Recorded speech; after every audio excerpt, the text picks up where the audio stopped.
ලේතවරුණු මල් දෙවන කොටස.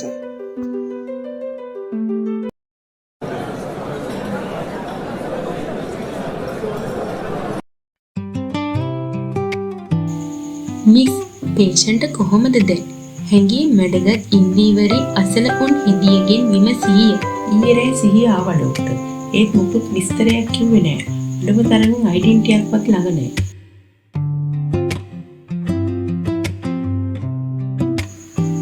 මම දැන් වෝඩ් එකට යනවා. පේෂන්ට් ගැන හොඳින් බලා ගන්න. හරියට බෙහෙත් ටික ගන්නවද බලන්න. ඕකේ ඩොක්ටර්. තවමත් ඇය ගත කරන්නේ තෝන්තුවාවෙන් මෙනි. කිසිවක් කරන්නට සිත නොඑකලස්ය.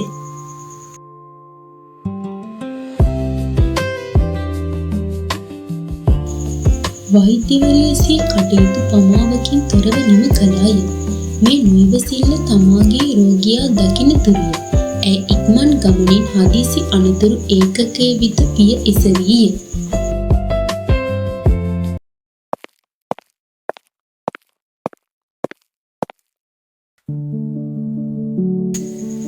රෝගියා ඇඳවිච්චමට බරදී පාසු ඉන්දුවකින් සිටියේය. හේ මහත්තයා සිතින් දරාගත් එක බව පෙනෙන්නට තිබුණා. ඔහුගේ තෙවුණු බැල්ම කෙනෙකුට දරා හිඳින්නට අපහසුය.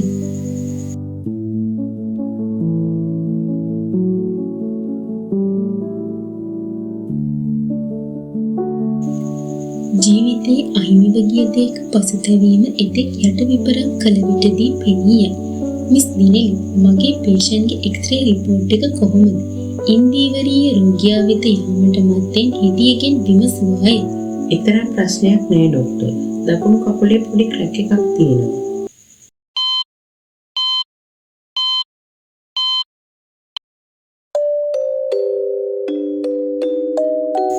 රෝගියාගේ දැඩි බැල්මට හසුවීමෙන් ඇය මදක් සසලුණාය.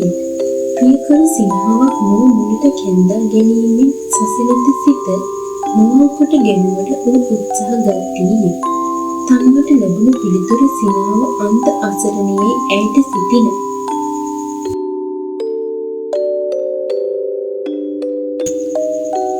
මගේ කාර්යකට යව හැප්පුණි. ඉන්දීවරීය සමාව අයිතින්නක් මෙන් තෙපලාය. සමා වෙන්න වරද මගේ වෙන්නේ. ඇය මවිත වී සිටිය නොහැකි විය. කල්පනාවෙන් තොරව ක්‍රියා කළේ යැයි ඔහු නොසිතන්නේ ඇයි? කවරනම් මානසික පිරිනියක් ඒ සිතෙහි ඇත්? නෑ මට තිබුණ ඌට වඩා කල්පනාවෙන් වාහනේ එළවන්න. මේ දෙපළ වරද බෙදාගෙනමට ගන්නා උත්සාහයට හෙදිය සිනාසුනාය.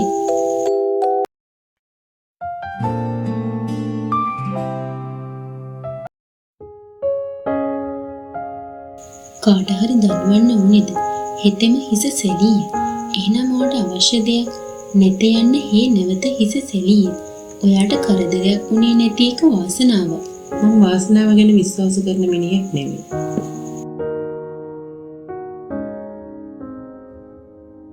ඔහු පුදුමාකාර මිනිසෙකි. වාසනාව ගැන විශ්වාස නොතබන්නන් එක්ක නරුමයන්. නැතිනම් ජීවිතයෙන් බටකෑ පුද්ගලයන්. එවත දුටු විට ඇගේ මතකයේ ඈත ඉසව්වක් ඇවිස්සේය. ඒ නොපැහැදිලි තැනකි. එහෙත් කිසියම් හුරුවක සේයාවක් ඇගේ ගත දුවන නහරවලට පවා දැන.